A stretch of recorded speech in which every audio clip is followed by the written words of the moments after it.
Hello, folks, and welcome to Club Passim, as it is right now.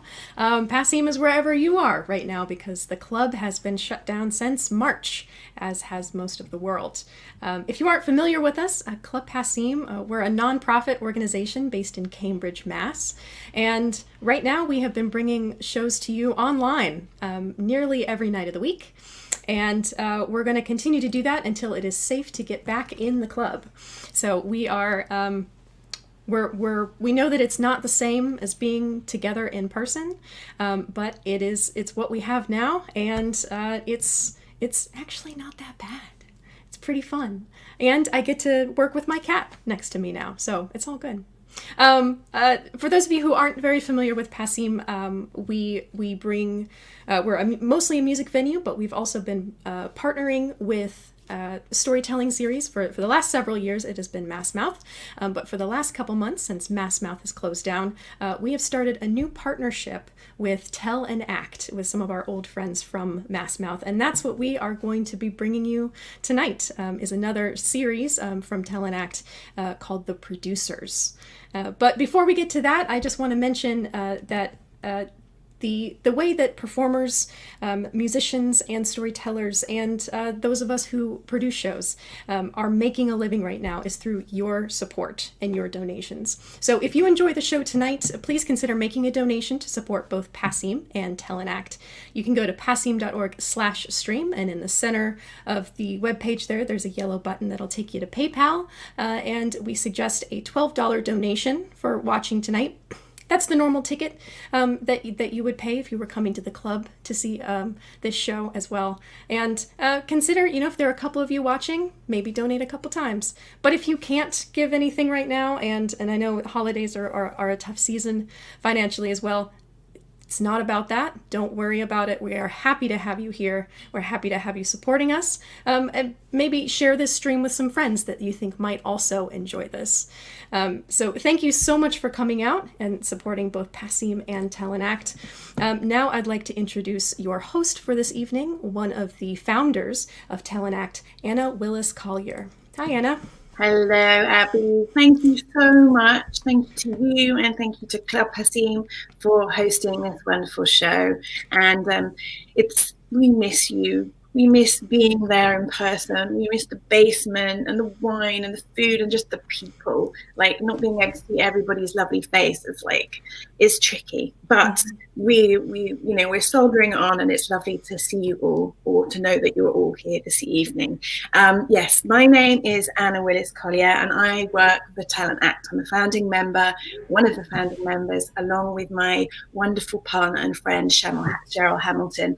I think maybe some of you may recognize us from Mass Mouth. And now we have a new business, Tell&Act, and we work through the transformative art of storytelling with businesses, with communities, with schools, and also with individuals to sort of really get storytelling into their lives and get, through storytelling, move issues and ideas into action. Okay, but this evening we have this wonderful evening with 4 other producers from around the US. We have Karen May Black, who's joining us all the way from Charleston, South Carolina. We have Ken Green, who is a Boston favorite. Lots of people will already know Ken Green in the Boston area. We have Scott Schultz, who's joining us from, his Busted series is from LA, but he's actually in Salem, Massachusetts right now. And Bruce Marcus, who's also in the Boston area. So we're really excited. Now, yes, each of them are producers of their own storytelling shows. But one thing that producers seldom get to do is tell their story, because we're so busy running around, sort of mining and shining other people's stories and putting on a production for them, a platform for them to tell their stories. So tonight, these people, our wonderful guests, will get to tell their own story of their choice, which is even better. So what we're going to do, I really want to get started, as our old sort of slam format we used to do, but it's not a competitive slam. Abby, would you please at random draw from the hat the name? So we've got the running order, please. Yes. So if we were at Passim, this hat would be a beer pitcher full of names. But since we're in my house, it is a Cafe Du Monde cup. Perfect. So up first tonight, we're going to have Bruce Marcus. Then we will have Scott Schultz. Third is Karen May Black, which means fourth is Ken Green.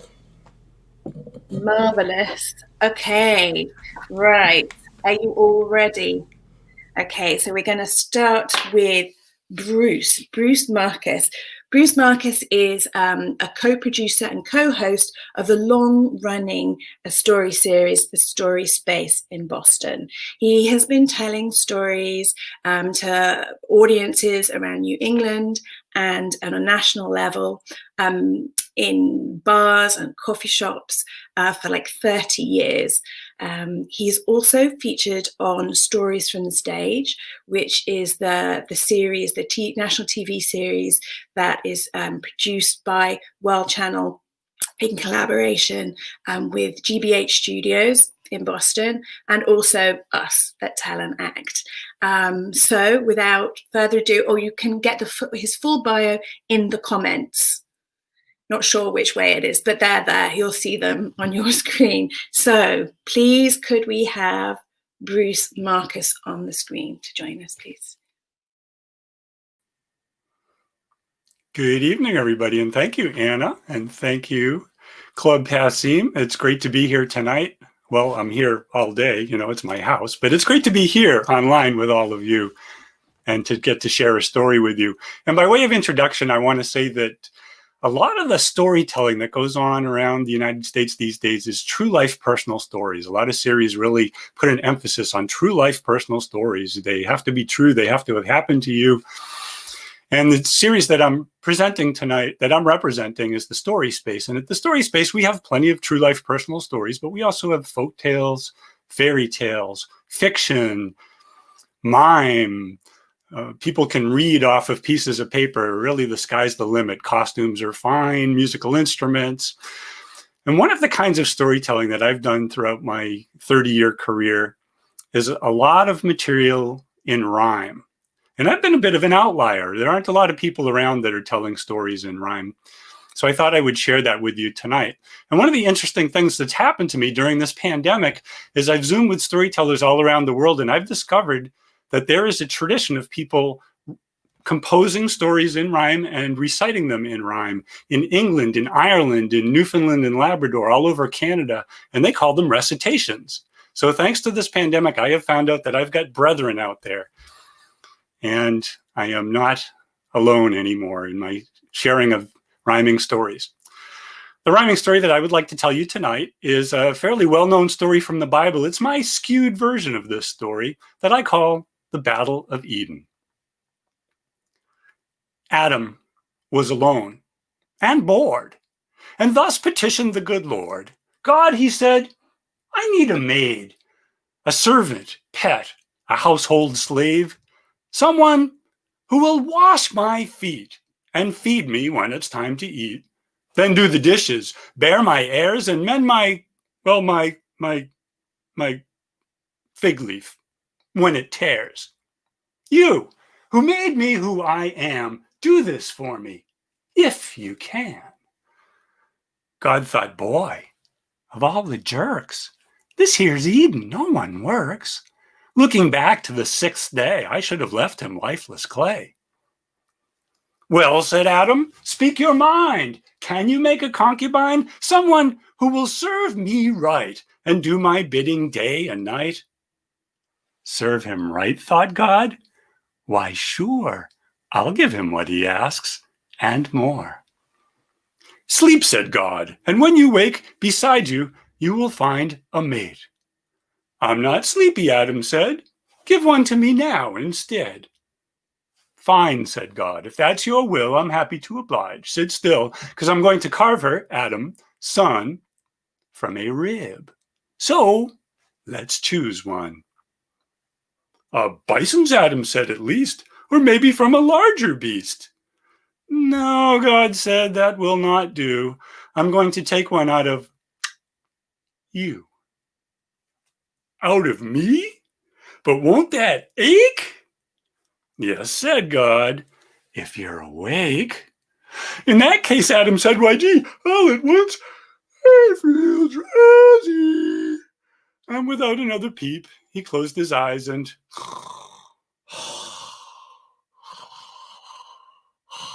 went to sleep. And so, while Adam took his rest, God took 2 ribs from his chest. With these, he played the bones and laughed. Carved scrimshaw and put one back, and with the other fashioned she, whom waking Adam soon would see. Adam woke up from his rest, greeted by 2 naked breasts. So far so good, God, said he. Hey, he heard, there's more to me. A face he noticed then, lovely, but frowning down disdainfully. Wow, said Adam, this is great. You must be my brand new mate, sent to do my chores, I see, but why is it you scowl at me? Having issues with your mood? No, she said, your attitude. You don't look sick, weak, or lame. Who did chores before I came? No one, Adam said, I'm told. I'm only several hours old. But come on, darling, let's not fight. Let's shake hands and start out right. I'm pleased to have you join me here. You may call me Adam, dear. Call me Eve, she said, not dear. Darling, pet, or sugar bear, honey pie, or sweetie poo, unless you like that done to you. Well, before he'd let things slip away, Adam first had this to say. You're here, he said, for servile deeds and to satisfy my needs. God made you, at my behest, from a rib from my own chest. There's a pain where he has cut. I don't need one more in the butt. Whoa, said Eve, I am your mate, but listen, Bob, let's get things straight. I'm not your concubine or slave, your gopher or your chambermaid, your secretary or your cook, your mistress, seamstress, wench, and look, I'm not just some submissive twit. We're equals, pal. Get used to it. The thin smile fled from Adam's face, an angry dark scowl in its place. Silence followed. Adam glared. Eve returned his stubborn stare. Then Adam said, I was a fool to wish for and get stuck with you. What a waste of good rib bone. I've changed my mind. I'll live alone. With that, he turned and stomped away. Eve shrugged and walked the other way. The separation lasted days, then weeks as more time slipped away. They didn't talk or even fight, just hid from one another's sight. Adam made a cave his home while Eve walked Eden all alone. This may have remained their plight had someone else not seen them fight. Snake knew how the two were mired, for he had witnessed what transpired. Now this was in the days, you see, when Snake had legs, like you and me. And one day, strolling Eden Street, Snake stopped to sit and rest his feet. He found that he was near the spot where even Adam had just fought, and pondering what happened here, all at once had an idea. God, he said, you listening? You ought to solve this people thing. We need more folks, at least some, or else the human race is run. God said, I agree with you, but have no notion what to do. This conflict has got me vexed. Snake said, you could invent sex. Brilliant, God said. Thanks. Okay, I'll get started right away. The next day, waking in his cave, Adam felt some inner wave. He felt his ribs with cautious care, relieved to find the rest still there. Yet he could tell that God, adept, had altered something while he slept. And where the change was, that was strange. Yes, in his loins. He felt that change. He wanted Eve. He craved her now. He wanted her right then. And how? From his stone den he did scurry, tracked her down in a grand hurry, and found her standing, so lovely, right beside a lush fruit tree. Adam said, "The time has come for you and I to have some fun."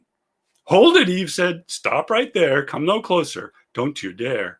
Of dirt and rank sweat you doth reek, like you've not bathed inside a week." Adam bragged, "I've never bathed." Eve told him with steady stare, "You're unshaven and uncouth, unclean of hair and mind and tooth. Your nails need cleaning and a trim, and your fig leaf now needs lengthening." Adam, shocked to be rejected, stopped, looked stunned, and then dejected. "If I bathe, as you say do," he said, "then I shall have you."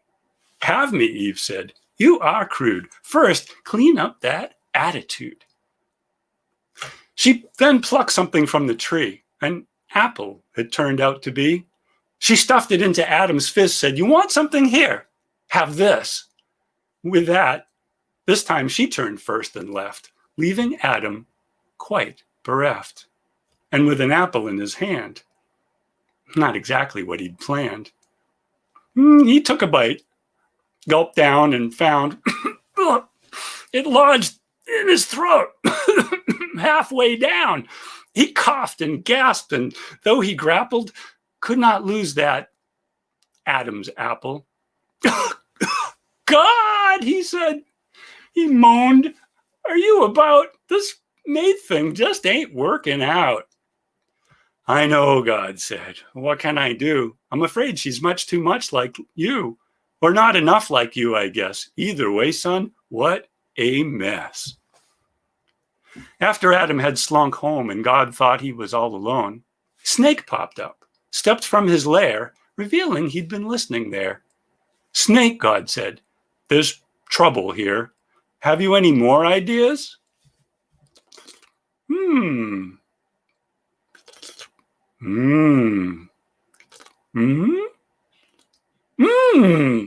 "Yes," said Snake, "O God above. This time you could invent love." Love, God thought. That just might work, and might make Adam less a jerk. Adam woke up in his den, sensing something changed again. Neither ribs nor loins. Instead, this time the change was in his head. Adam staggered from his cave, squinting in the light of day. He plunged into a nearby stream and swam till he was somewhat clean. Then, spying flowers that grew nearby, picked some without knowing why. And why, he just could not conceive. He sought and handed them to Eve. Surprised, she took them as he said, "Like your sweet lips, they are red. Those lips they call me, and your eyes are blue, just like the bright blue skies." Eve said, "You doth flatter me, and you've invented poetry. This is better, this way, all at once, I crave your kiss." She grabbed the back of Adam's head and yanked him to her as she said, "Come to me, my charming cad." Adam said, "This ain't so bad, I guess. This equals thing, but Eve, you are so confusing. I guess a nudge you'll always be. And smooth to me you'll never be," Eve said. "And though I have some doubt, I think we just might work this out." She pulled him close. They closed their eyes and both let out contented sighs. As toward each other they did lean, a curtain dropped upon this scene. Now through a part where the curtain caught, Snake watched what he felt he'd wrought. God, shocked, saw him looking on and said, "Don't be a peeping Tom. I'd convict you as a voyeur had I thought to invent lawyer." lacking any legal action, God still sought some satisfaction. So, despite how Snake did beg, promptly removed both his legs. Henceforth, snakes all slither low, too short to peer in any window. And from that day to our own, men and women share a home. Some are happy, others split. Some stay, but can't get used to it. But those who tout creation say that Eve and Adam had to stay together and no other way, or we might not be here today. The Battle of Eden. Thank you. Thanks so much for listening. Hi, Bruce. Thank you so much for sharing that story and your rhyming story. That's something that's I'm quite new to personally, but your story explains so much for me. Thank you. I have been educated. Thank you very much. Right, we're going to get straight on with our show. Next up, we have Scott Schultz from Busted, Los Angeles. One thing we all have in common, we have many things in common, one thing being storytelling, but that is that each of us, including myself, have told a story on Stories from the Stage. And Scott, actually, I first met Scott maybe 2-3 years ago now, when we first told a story and featured on Stories from the Stage. Scott's a wonderful storyteller. His series Busted in LA features storytellers that basically ride public transport and don't have cars. There's some amazing stories. You should definitely check it out. He's had this popular series in Echo Park since 2013, and he's also had many sold out shows at the Comedy Central stage in Hollywood. He's also featured on Stories from the Stage, but the Big Mouth Off, Big Mouth Off, and actually won it a few years back. So kudos to you. So I give the stage to you, Scott Schultz. Take it away, please. Thank you. I produce shows, and, people ask me, what is your favorite part of producing a show and storytelling? Do you like the storytelling part? Do you like the producing part? But for me personally, my favorite part is the promoting. I love to promote my show.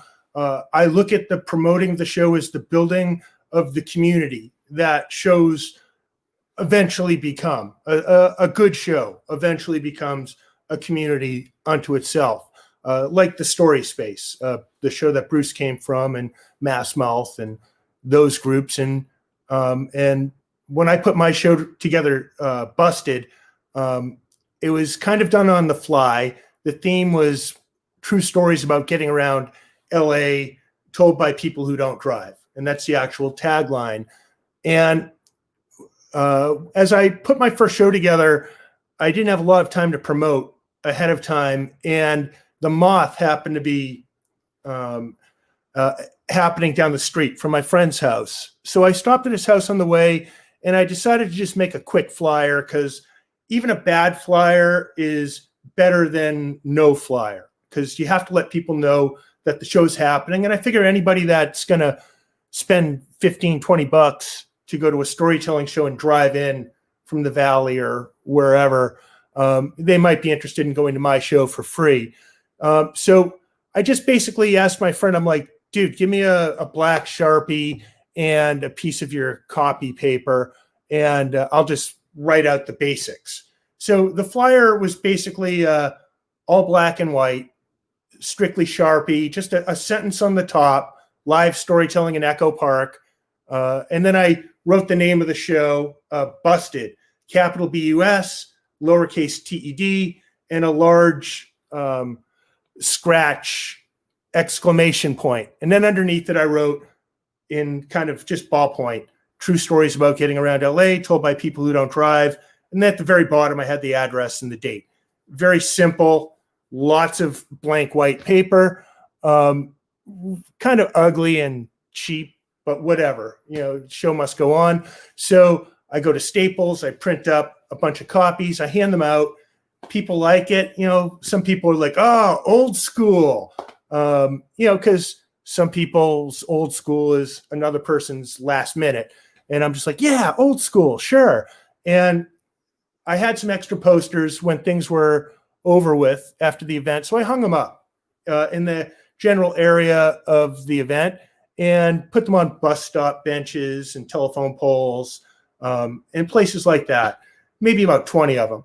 And when the show day arrived, we had a full audience, which is really cool. I mean, anytime you can get a full audience for a storytelling show and a new show, especially in Los Angeles, where there's a lot of competition for your time and entertainment, that's a big deal. And so I figured, okay, well, this worked great. I'll just double the posters and I'll get even more audience. And that worked. And I kept doing that cycle for about 5 or 6 months.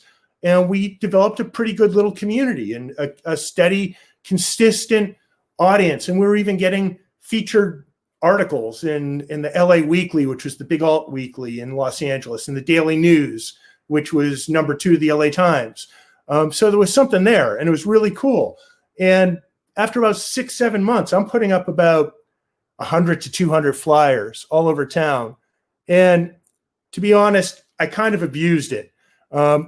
It's weird when you're putting up flyers, you get really caught up in the moment. I get a mania a little bit when I'm promoting. I love it so much that there's like a fine line between being a promoter and being a tagger, you know? And I think when you start putting about 100 up, you're in that tagging zone. And I would try to justify it by covering posters that were events that had already passed. I would always take the posters down after the event, but still, I was flirting with disaster. I had friends in bands that would tell me, dude, watch out, you'll get fined for this. But I was like, no, man, this is a public service, and I'm beautifying Echo Park because I'm covering old flyers with new flyers. So one day, it was probably about 8 months in, I'm on crutches because I just tore my ACL.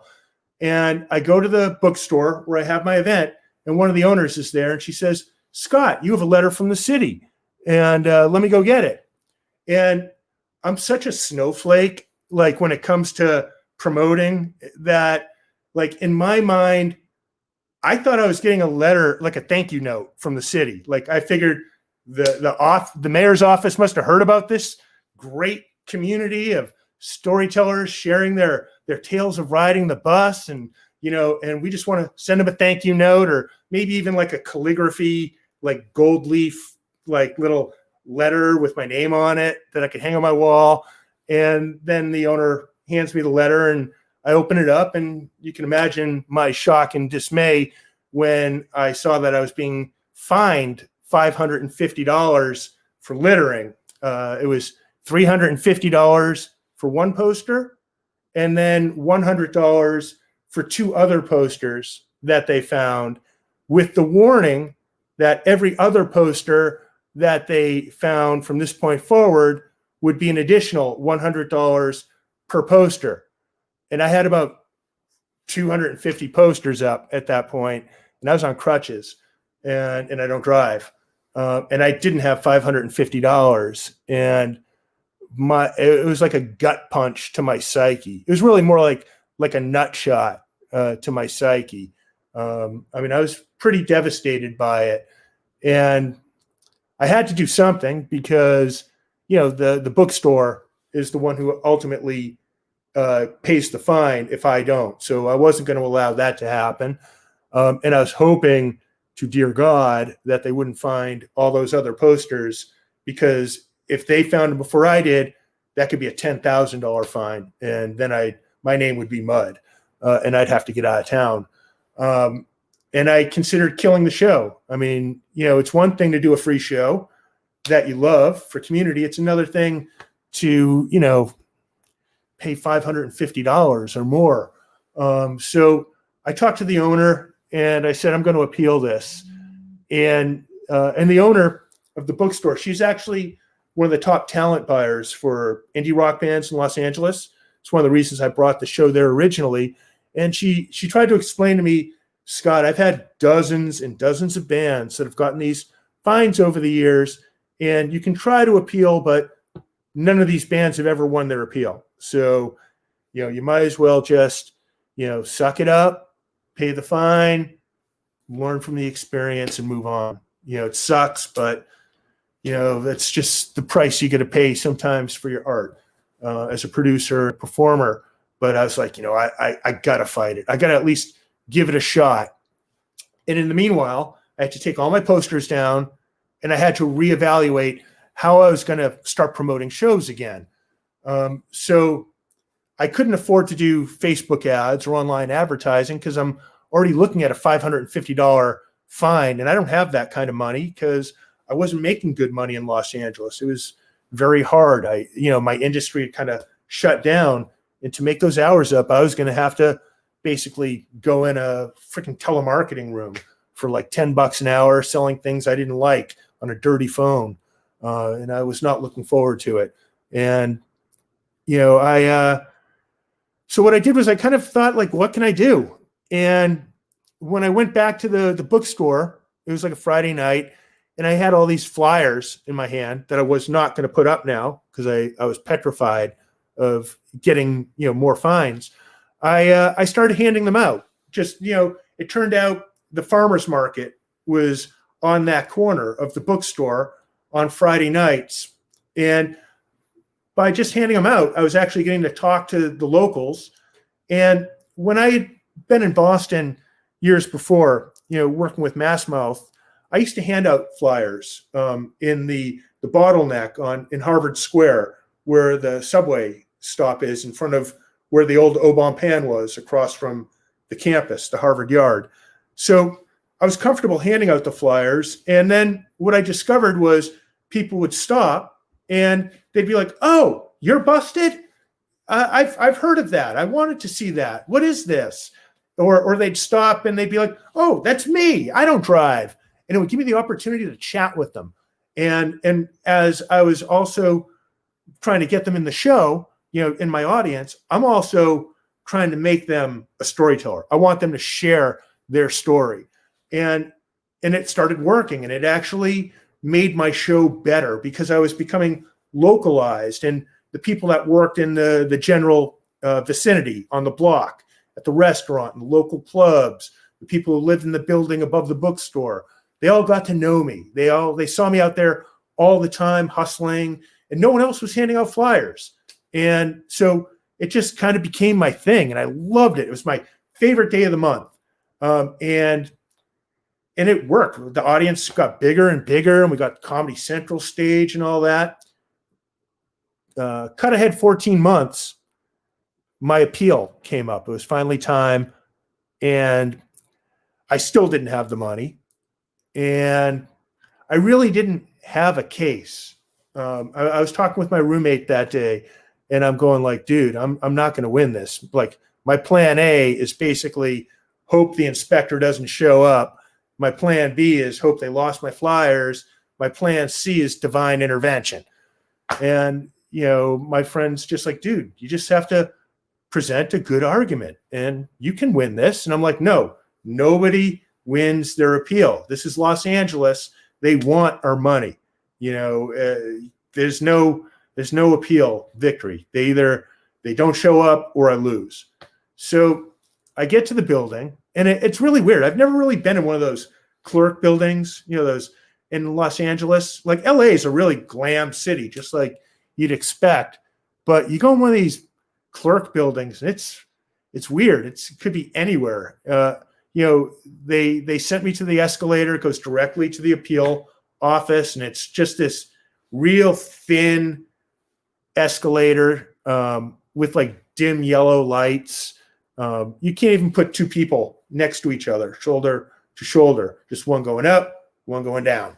And you get to the top, and you're right at the front of the appeal room. And you can see this vast room of, like, I guess where they're printing tickets or whatnot. I don't know. But they sent me into this other room. I'm by myself. I got a big table there. And then I see the inspector walk in. So plan A is out the window. He drops his little folder. I can see my Sharpie, flyer. I see my handwriting. So I know he's got my flyers, and plan B's out the window.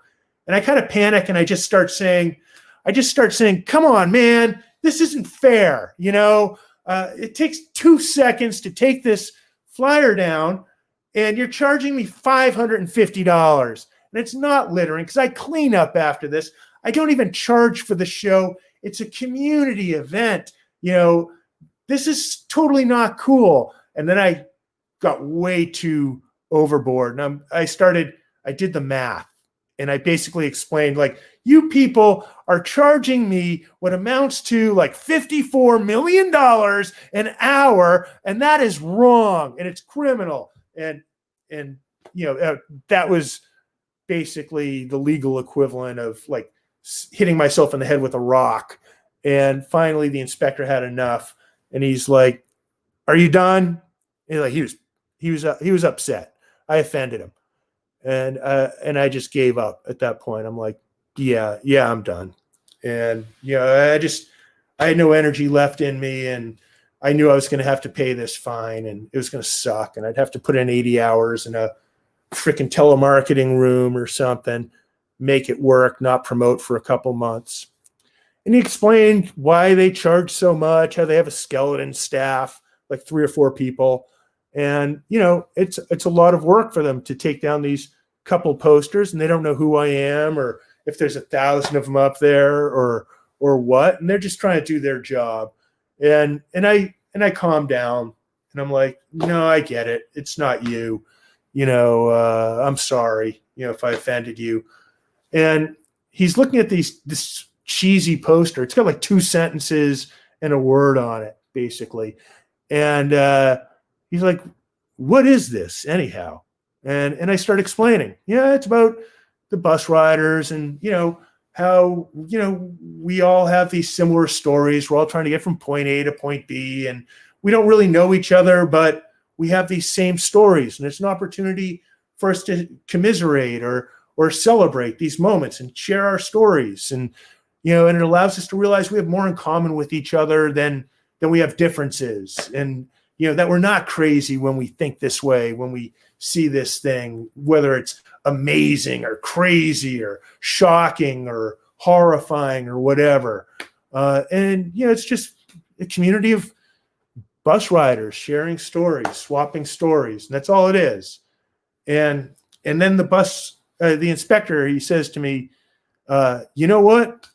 My father drove a bus for the RTD in Los Angeles when I was growing up. And I literally would be on the bus with him. I grew up on the bus.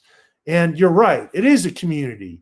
And, my father would tell me all these stories all the time, and I'd ride with him, and people would, they'd know my father and they'd chat and stuff. And then he said, look, if I can get this written off, and I'm not saying I will, but if I can, we promise not to hang up any more of these flyers, because if you do and we see these, I'll have to throw the book at you. And I said, absolutely, thank you. And he waived the fine. I won the appeal, which was freaking amazing. And I was so psyched. I go home, I tell my roommate, I'm like, dude, you're not going to believe this. The inspector's father was a bus driver, and I won the appeal. And literally, that is the only reason I won the appeal.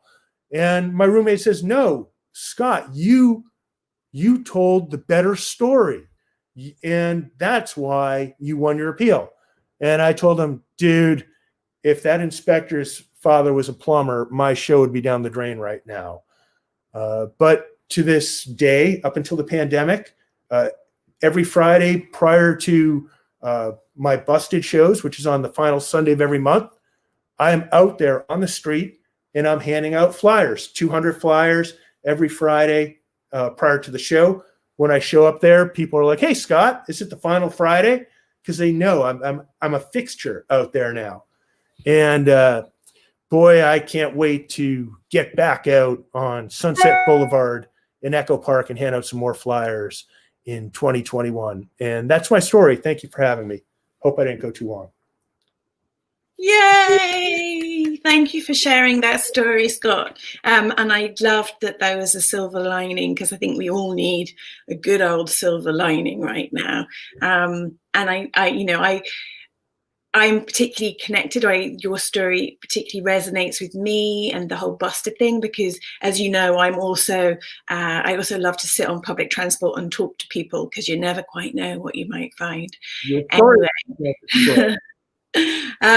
We will keep going. We'll keep moving on. So we've got some time at the end to have a little chat. Our next teller up is Karen May Black. She's joining us all the way from Charleston, South Carolina.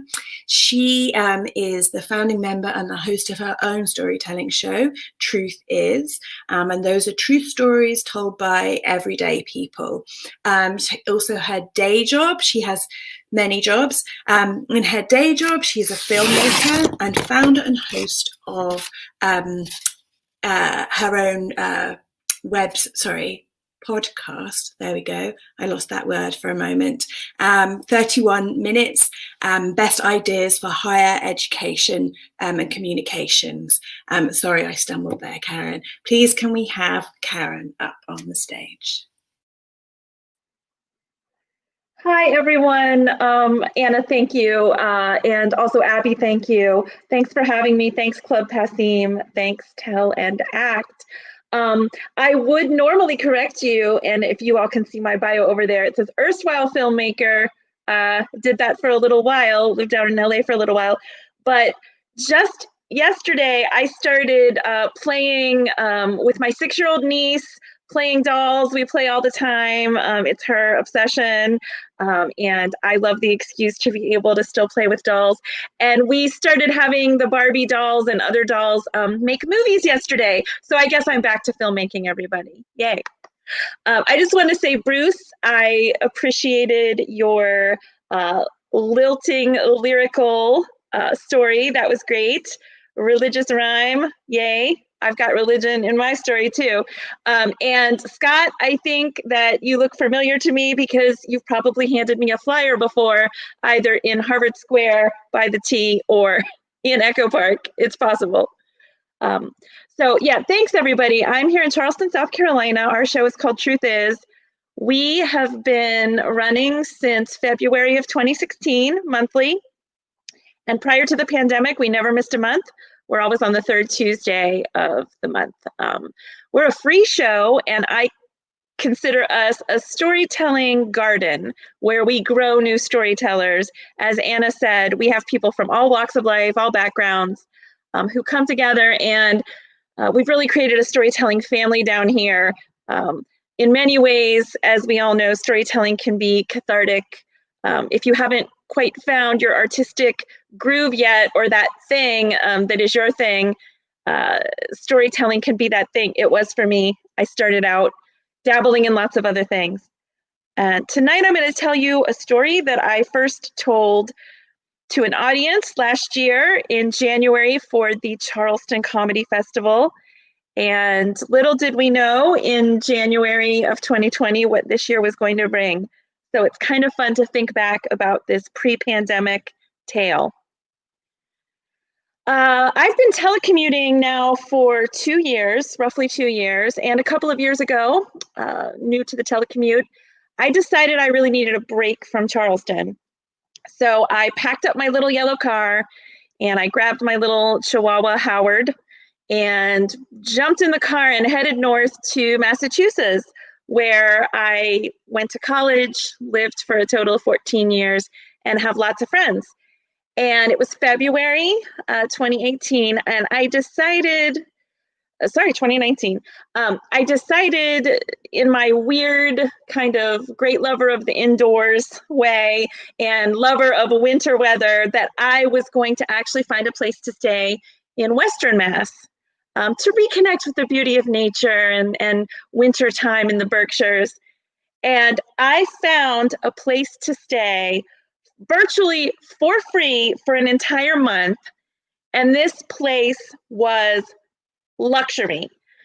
When I say luxury, I mean it was a pristinely kept, incredibly renovated, old farmhouse in a beautiful little village nestled in the Berkshires with absolutely luxury fixtures from top to bottom. It had so many amenities, custom Italian fabrics, handcrafted furniture, so many doodads and doohickeys and gizmos in the luxury kitchen that even if you didn't like to cook, it was a dream come true.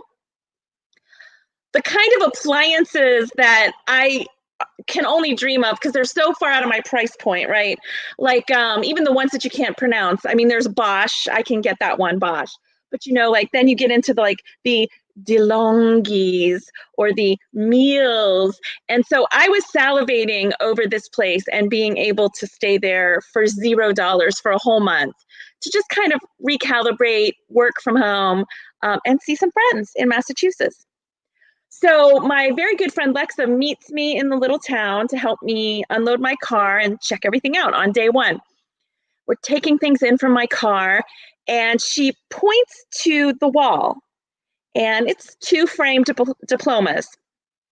So I take a closer look, and I'm gonna tell you the word that screamed out to me when I looked at these documents. And it's the word that's in my brain today on December 21st, 2020, because I can't remember what it really said. And I don't know Latin or Italian. So the word in my brain is exorcismo. So the document on the left was a diploma for the gentleman who owned the house, who was a priest. And I already knew that. And he had become a priest later in life. But the document to the right, framed in a similar diploma frame, was all in Latin or Italian or whatever. And yeah, exorcismo. Now, since I already knew that this gentleman was a priest, when we had been looking around the house, there were religious books everywhere. That's fine, right? That's okay with me. I am not a religious person, but I can handle that. I'm staying in this beautiful house. I can look past that. In fact, since I'm not religious, it shouldn't bother me. And also from the listing of this house, I already knew that he was a collector of religious art and artifacts and ephemera. So the whole house was decorated everywhere, and just there were religious things everywhere, which also was totally fine, right?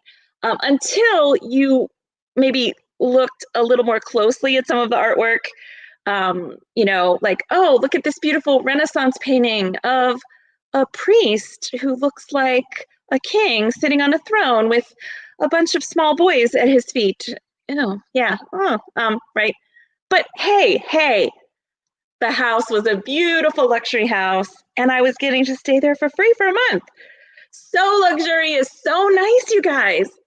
Well, Lexa and I had walked around the rest of the house, and there was in one of the back rooms upstairs, one of those kneeling benches, like for praying. I have a lot of experience with religion and did go to Catholic schools when I was an elementary school kid, but only for a short time. So I was sort of partially raised Catholic. And I was like, oh, whatever. The guy's a priest. Of course he's going to have a kneeling bench. No big deal, right? Little tiny red flags. But when Lexa saw exorcismo on the wall diplomas, she said, yeah, today's been fun. I'm going to go now. I'm not going to go down in the basement with you. Bye. See ya. I opened the door to the basement, and my dog will not go into the basement with me at this house. And he follows me everywhere. So, red flag, right? And you guys, this is how bad decisions are made, right? We can justify just about anything in our lives. We can overlook red flag after red flag after red flag. If there's something about our situation that is a big tipper in the scales of the cost-benefit analysis. So I'm thinking, luxury living for a whole month, free of charge, beautiful village outside. And I walk down the basement stairs. It's an old unfinished basement, once again, 1800s old renovated farmhouse. And I turn as I'm walking down the stairs, and a lot of things come into my line of vision at once. First, right in front of me, on the unfinished basement floor, there is a really beautiful area rug, very large, like 9 by 12 area rug. In each corner of the rug nearest me, at an angle, there's a kneeling bench on either side. Both kneeling benches have biblical, like Bible-y books open to a certain page. And on the wall furthest from me, there's a really long table with ornate tableclothing and a giant crucifix in the middle that is gold and ornate. On either side of the crucifix, there are giant candelabra-style candle holders that are gold and ornate. And so that's the first thing I see, and I think, okay, right, this is a priest. It's okay. Don't worry, Karen. Everything's all right. Of course he has a home altar thing in his basement. No big deal. Then, though, I flick the light switch on, and you know how basement lighting is usually just like a raw light bulb, right? And they're here and there, so it causes strange lighting. So the place lights up in a strange way, and over to the left of this home altar, there's backlighting shining up, and I see all of these things hanging. Tidily hanging on hangers are rows and rows of ornate priest robes and ornate little priest hats. And I know that I'm not saying the correct technical terms for anything here, priest robes, priest hats. And to add to that, here's a non-technical term. There's a long row of the white gauzy undergarment fabrics that priests wear underneath it all. I don't know if they're called cassocks or hassocks or something like that, but I have always and always will refer to them as priest nighties. So there's this long line of, I'm not exaggerating, like 30 priest nighties hanging in this creepy old basement next to this home altar, and they're being backlit, and so they look like ghosts. So, you know, I'm breathing. Once again, the dog standing at the top of the stairs looking at me, giving me one of the famous WTF have you done to us looks that he has. And I decide I'm just going to peek in the rest of the basement and take a quick cursory look at the double set of luxury Bosch washer and dryers, of course, that are down there. So I take a look, and on my way back out, I make sure to stay to the right, and I don't let my feet ever touch the area rug that is part of the setup for the home altar area. And for the entire time that I stayed there, I never, ever let any part of me be in that area of the basement. But the last thing I notice as I'm leaving the basement is propped up against the side of the altar area, there's this large rectangular black hard-sided case with clips all around 3 sides of it, like latch clips. And it has a stamp on the side of it, kind of like the hard case for your trombone when you were in high school band, with some letters and words on it. And this thing looks like the kind of thing a massage therapist would carry around as a portable table. And it's from the Vatican, as stamped on there. Because, as I researched and found out, it's an exorcism table. I was staying in a bucolic village in the middle of the Berkshires, in a luxury farmhouse for free, in a place where exorcisms were very much probably being performed in the basement at some point. Right? Not creepy though, it's okay. I can handle it. I mean, you guys, the place was so nice. It was so nice. The kitchen. Did I tell you about the kitchen? Anyway, I managed to get past that point. I got unpacked. Everything was okay. I felt comfortable there the first night. Every day I would gauge whether I felt okay to keep staying in this place. And really, there were only a couple of times, couple of little things that happened where I almost grabbed the dog, fled, and just left all of my belongings behind in the exorcism house. And some of my friends did come and stay over the course of the month. Some of the friends, once they heard about the caveat of the exorcisms and the priest house and the religious ephemera, decided to cancel. I was actually okay with the cancellations because the one thing that I would have to do when somebody visited me was after they left, I would have to go into the basement to do the laundry, which I tried to avoid for that month by strategically wearing certain things. You know, I had a few feverish dreams along the way. If you can imagine Disney's Fantasia, but replace the dancing mops and brooms with swirling priest robes and hats and priest nighties and crucifixes swirling all around me. I had that fevered dream a number of times while staying at this lovely, luxurious place. But the bread box there, it was a $300 bread box, you guys. I mean, where else would I ever be able to stay in a luxury place for that period of time and get to try out a $300 bread box, right? These are the things that I would tell myself as I weighed why I was continuing to stay here.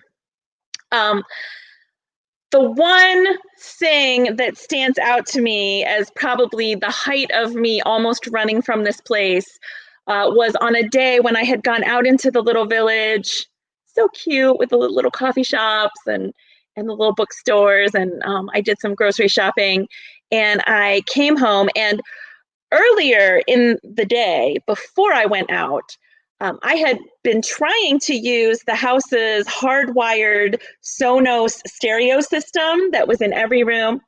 Did I mention this was a luxury house? Right? There were these panels on the walls where you could press a button, to listen to classical music or listen to NPR, or, I kid you not, listen to the Vatican radio, which is a real thing. So earlier when I was cooking in the luxury kitchen, probably using bread that was 2 weeks old, but still tasted as fresh as the day I bought it because of the $300 bread box, I had been trying to press the NPR button. NPR, I had turned up the sound, it wasn't coming on. And then, of course, in true Karen fashion and true fashion for most of us, I pressed all the buttons, right? I was pressing them all randomly just to see if I could get the Sonos stereo to work. And the priest fellow who owned the house told me it was kind of a glitchy system that he had installed years before. So it didn't work. I get back home from my shopping excursion to the little village, and from the street, I can hear this freaky blaring noise. And I scramble to get the keys. I open the front door.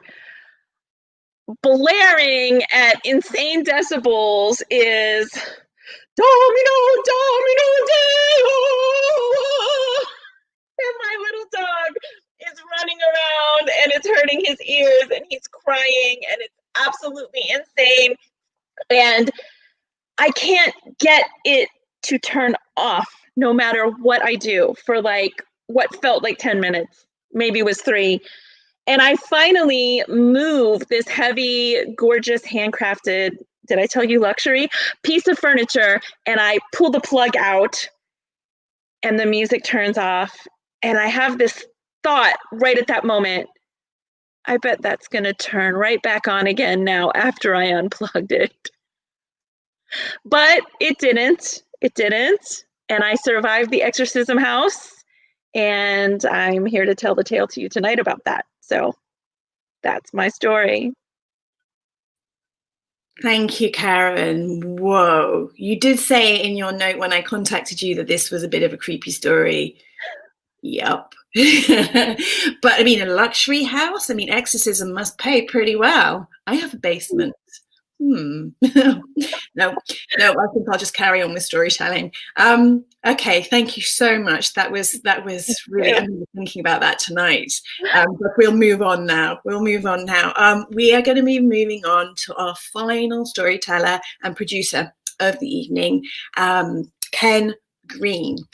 He is from Chicago, but currently resides in Boston. He's much loved for his storytelling show, A Story Club Boston, which he co-hosts and produces.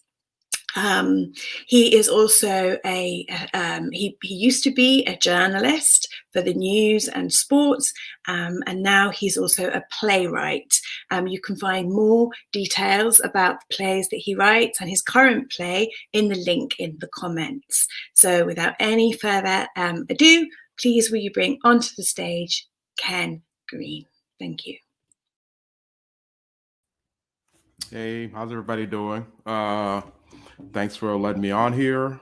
I just want to say right off the bat that the words priest nighties are going to stick in my head for quite a while now, after having gone through 8 years of Catholic school and met a lot of priests and seen the clothes they wear, and also having been an altar boy and been forced to wear the altar boy version of the priest nightie. I don't know what their name for that. The altar boy jammies or something like that. But yeah, priest nighties. It's going to stick with my head for a while. Yeah, thanks for letting me on here. And I was trying to think of a story to tell that I haven't told too many times, that even I get bored with sometimes. But most of the stories I do tell, they originated in Chicago. Like the one I told at Stories on the Stage on that show, that was about me and my dumb friends in Chicago. And this next story is more about my dumb friends in Chicago, but we're a little bit older now. And that story I told on Stories on the Stage, we were like, 15, 16, where we're shooting ahead a few years. And I'm about 21, 22, a little bit older. Unfortunately, still living at home because I was still a loser. Still a young, dumb guy or whatever, but it was fine. But yeah, living at home, going to school, in college, going to school, downtown Chicago. But one thing you know about me, I'm not, even though I do storytelling, I'm not really a extroverted person.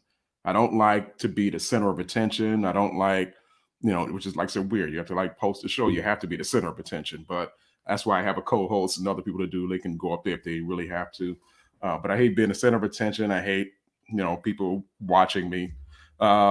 And that extends to like birthday parties, because I've never liked birthday parties, and especially my own birthday parties.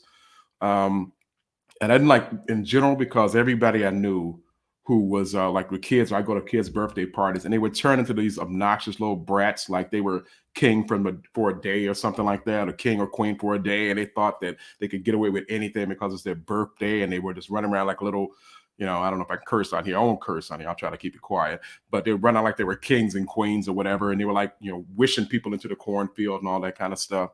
And I hated that. And I hated my own because of my own, like, I don't want to be the center of attention. I don't want anybody looking at me, because you're expected to put on a smiling face, and you got to like, everybody looking at you, engaging your reaction to everything. And is he having a good time? Is he enjoying it? And I hated the pressure.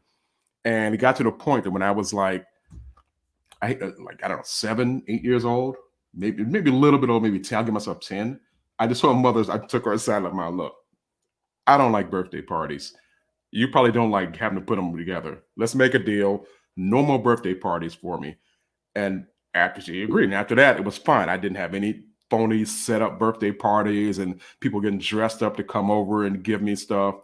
At most, she'd make a cake and it'd be in the kitchen on the table. And I would like come out of my room, stop watching cartoons, come out of my room, get a piece of cake, go back in my room. Perfect day. That's all I wanted. I didn't want any of that other stuff. And this went on for years and years and years.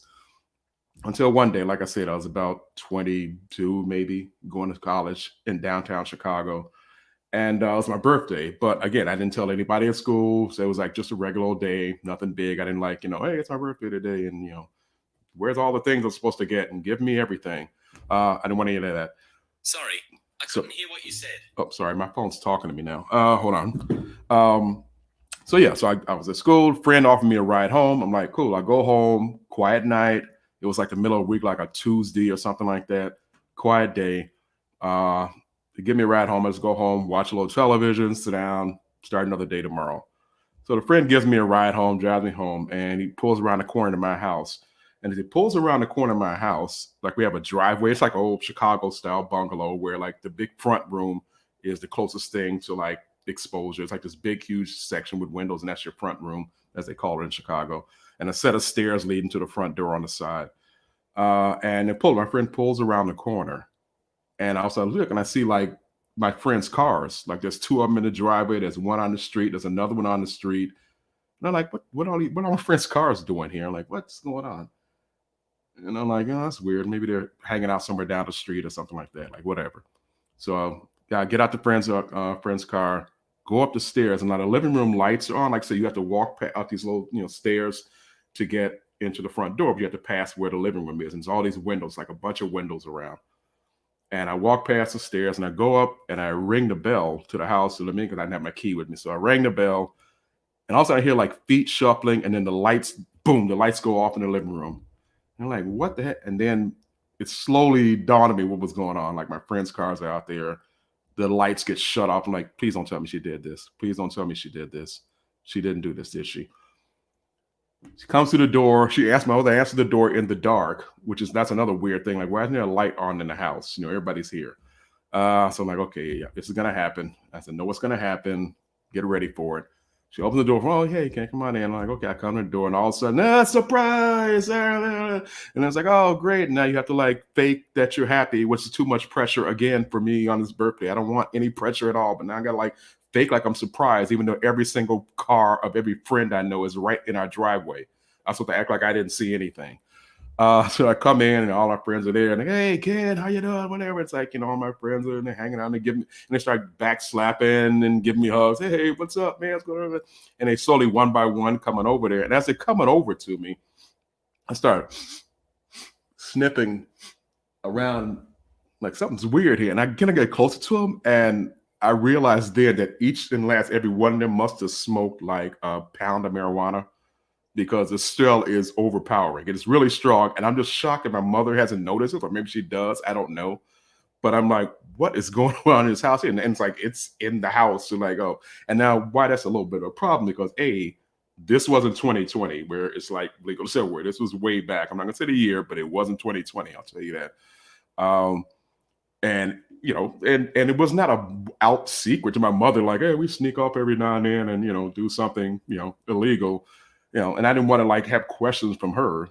And besides, I didn't really smoke that much because I have a very weak tolerance for that. Like I used to we would go out and hang together, and I would take like maybe 1-2 puffs and I'd be done for the rest of the night, which meant that like in my entire youth time of smoking marijuana, I probably smoked the equivalent of like 1 joint, because all it would take is 2. So in the entire, I don't know what, 10 years or whatever it was, probably 1 joint total. But yeah, the house is like overpowering. It is like in the house, man. I'm like, oh no, this is no good. I gotta like keep them away from her just in case she figures out what's going on and stuff. So I kind of take her as I push her, hey, y'all guys, you guys go sit down in the living room and everything or whatever. Everything will be great, whatever. And I just take our mother to the side and like, what are you doing? I say, oh, I just want to give you a little party because your friends. And I'm like, yeah, that's great, but just let's just do this quick so I can get out of here. I'm kind of tired. I'm making up excuses or whatever.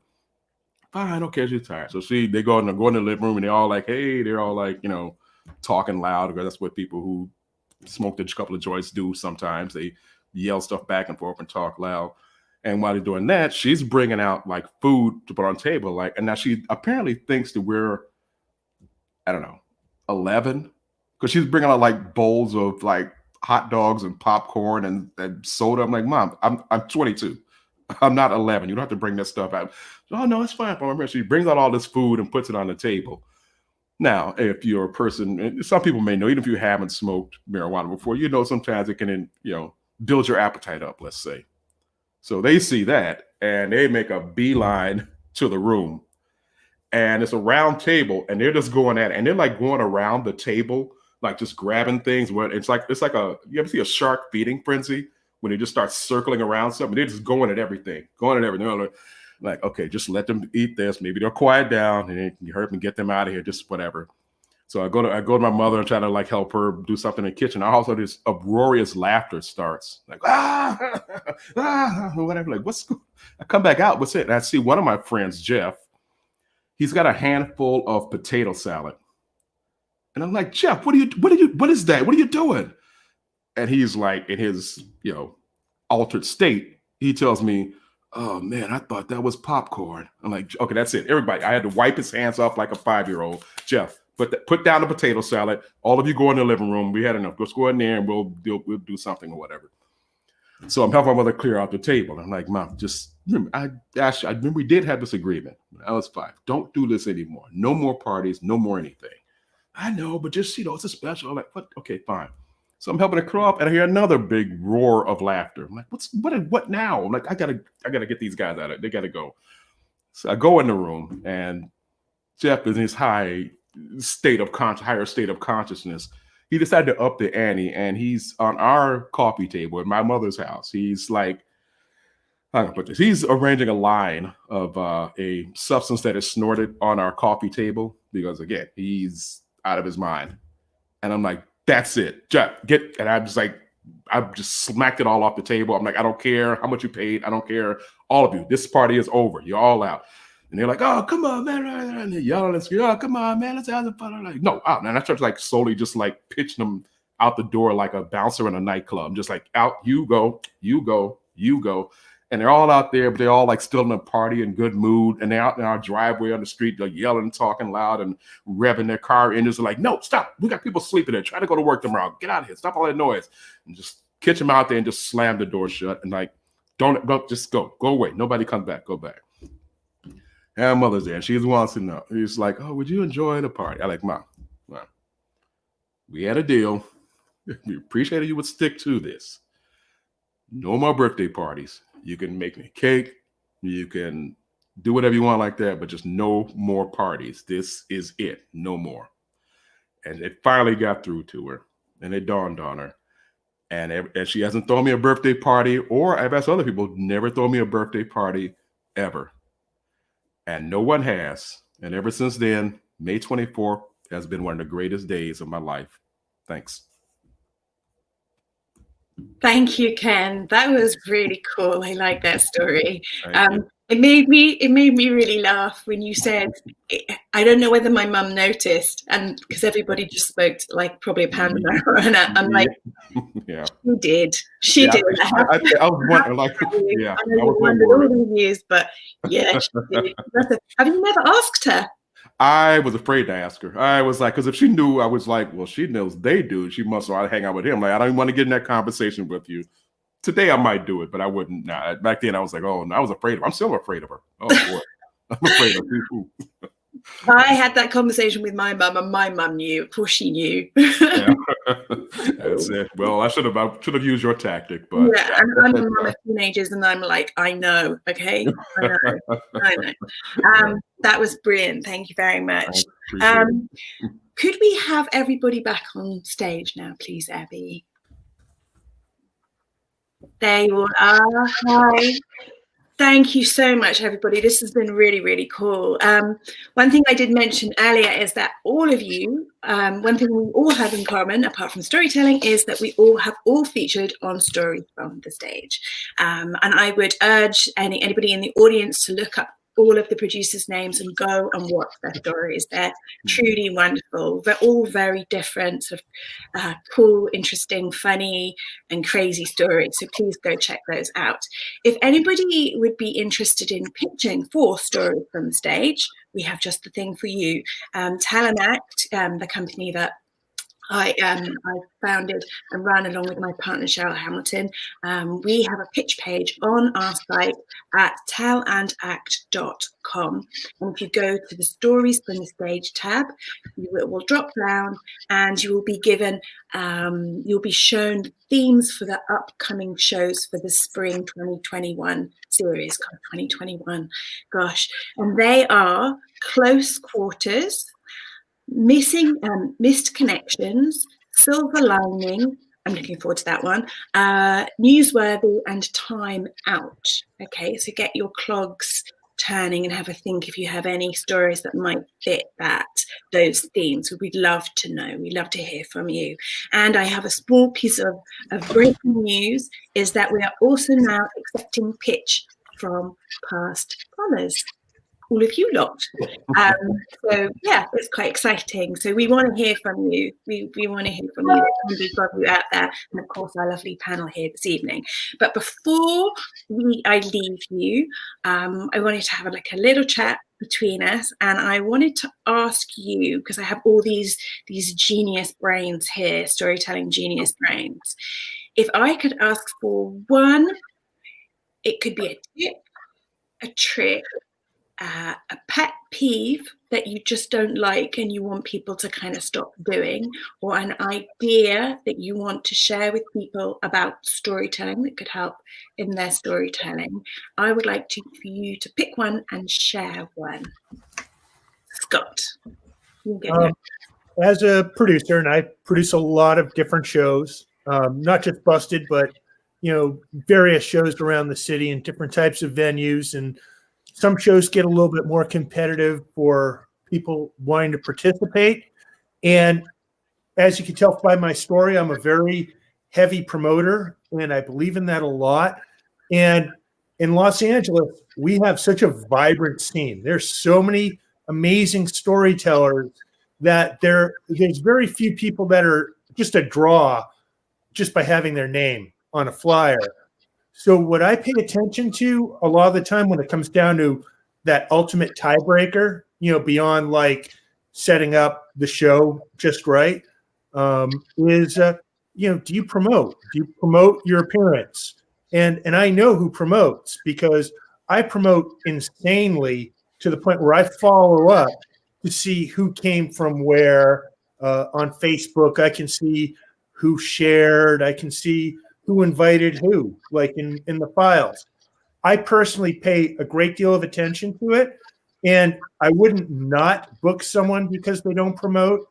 But if it came down to a tie, that's my tiebreaker.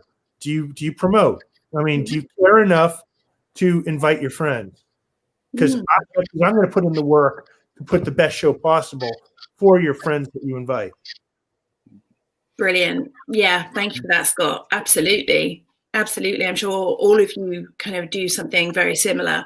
It's really important, all the effort that goes into the show, for the producers and of course the tellers. We want the best audience and the richest audience in terms of presence and ideas and physical presence or virtual presence. That's what I meant by richest, not money richest.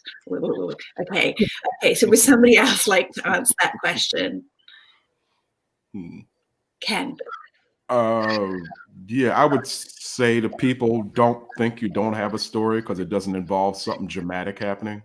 Like, I was caught, there I was on top of Mount Everest, stranded. You don't need to have you heard my stupid story. I should anybody. It was a dumb story. Oh, Mount Everest story. But yeah, and I hear people too that come to our show and like, hey, you want to tell a story? Oh, I don't have anything. And some people, after a while, they do come up, and I'm like, see, I told you had. So it doesn't have to be like, the great dramatic thing. I remember like when I first started doing it, and when I used to do like poetry stuff on stage, it started off like just goofy, mess around, but then the stories start getting more serious, and people start getting intimidated, thinking they don't have anything to match that. I don't have a story that's dramatic. I'm like, don't worry about that. Act like you're talking to your friends here. So don't think you don't have a story just because it's not dramatic or involves something major happening in your life. So yeah. Thank you for that. I would agree. Yeah, I would absolutely agree with that. And also sometimes the biggest stories come from the smallest ideas, and what you think is a really small story, in the middle of developing it, you're like, oh, that's actually, I hadn't realized I thought that. And you can learn quite a lot about yourself. Yeah. Karen, I saw your hand shoot up. Well, I wanted to also second that, Ken, because so many people who come to our show and they want to sign up to do a story, they're itching to do it, but they're just a little trepidatious. They'll say to me, oh, you have so many things that are interesting that have happened to you. I don't have that many interesting things that have happened to me. And I tell them, you and I most likely have equal amounts of interesting things that have happened to us, but I try to help people be able to mine for that content just by doing some thought exercises that I'll send to them. And so I totally second what you're saying, Ken. Everybody has lots of fun stories to tell, both large and small. I've never been to Mount Everest yet, so not planning on it. If I had though, like when you said, what's a tip or a pet peeve, or I have to be careful because I do not practice what I preach. I have a lot of little verbal tics that I do and other things that I'm always telling others not to do. But I will say that I've been honing my storytelling over the years, and I know that you can sometimes sacrifice great content by trying to fit it all in there instead of just honing it down and being specific and really getting specific about little details that paint the picture through color, but don't distract the listener too much.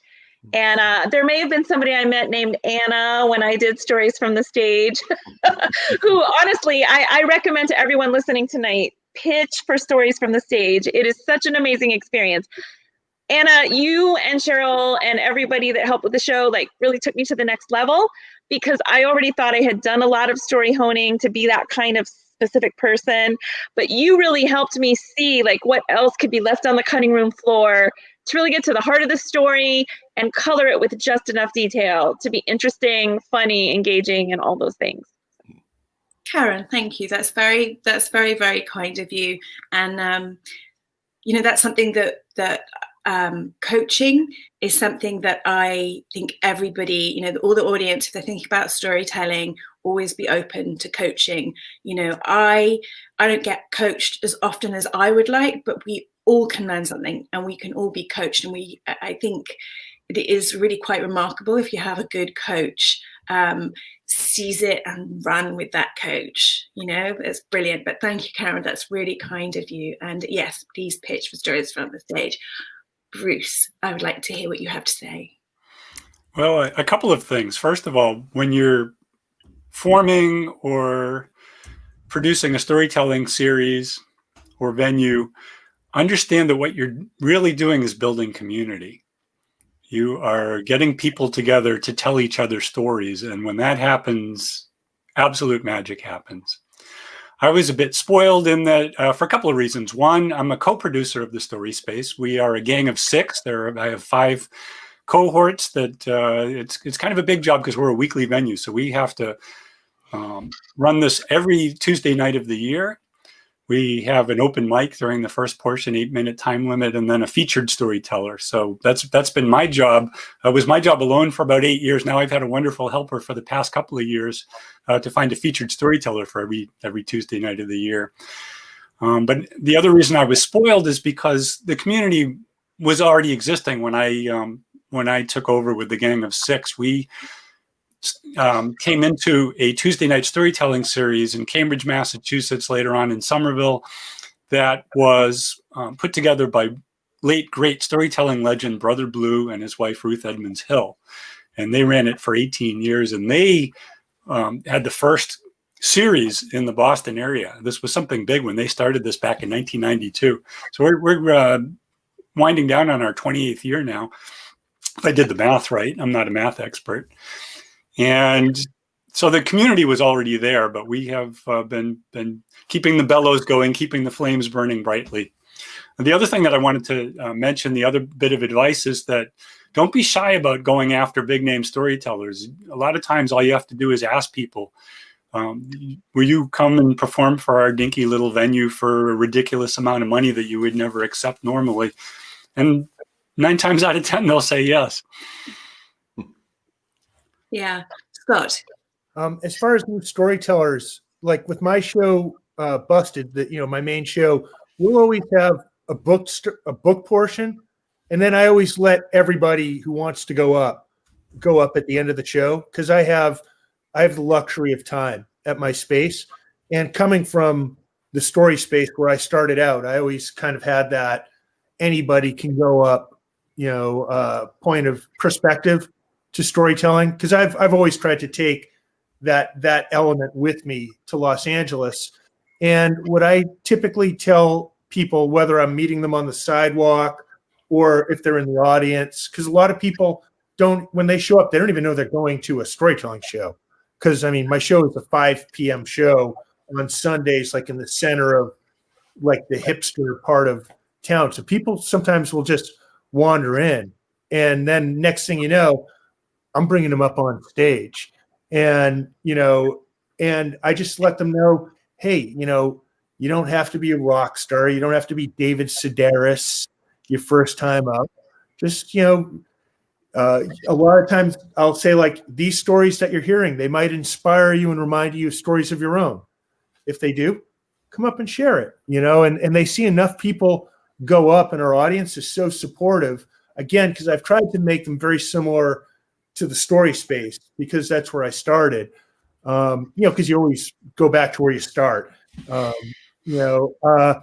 think that it encourages the new people to go up, and I tell them, just imagine you just walked in your break room, or you're starting work, you just got off the train, and something crazy or amazing or hilarious just happened, and you're telling your friends in the break room, dude, you're not going to believe what just happened, and just tell it.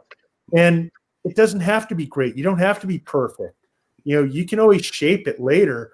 A lot of my stories take years from the first time I tell it, like, because I always tell whatever happened that week in my monologue. I would do a monologue at the start of my show, so it gives time for the audience to fill in. So a lot of the time, those stories aren't developed yet. I'm just filling time. And it might take a year, 2 years, 3 years, 5 years for some epiphany to happen and be like, oh my God, that's what that story meant, and ties it all together. And now my story's done. So don't put that kind of pressure on when you're going up, because not every story is a competition. It's not always the Moth.